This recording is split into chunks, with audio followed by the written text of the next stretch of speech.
Okay, so let's continue on with structure of a long bone. That one's pretty easy, but we want to talk about key points on this. This is a bone. Try and find it in the body. No, you're not going to find it anywhere. Here we go. So we have dead center. So this is how I remember all the terms. Dead center is the diaphysis. And then the ends are called, each one individually, singular, is epiphysis.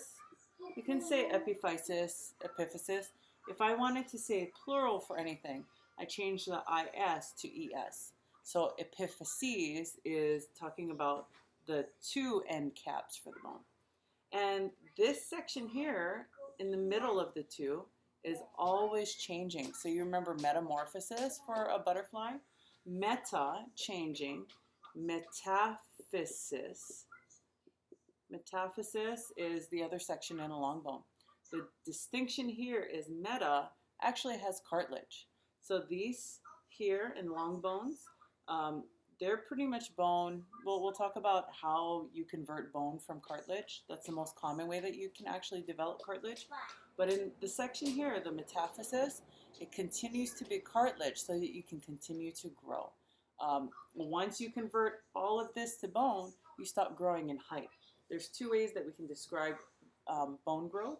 You can either grow in length or you can grow in width, right? After a certain age, you no longer grow in height, but you might continue to grow in width. So here's a mnemonic that I remember. Thickness is called appositional growth. Length is called interstitial growth. So if we put that mnemonic together, it spells tail. So this is what it stands for. Thickness, T. If I'm growing the bone in thickness, that is just called appositional growth. If it is growing in length, then we just call it interstitial growth. And the interstitial growth occurs here at the metaphysis. The metaphysis is also called the epiphyseal plate.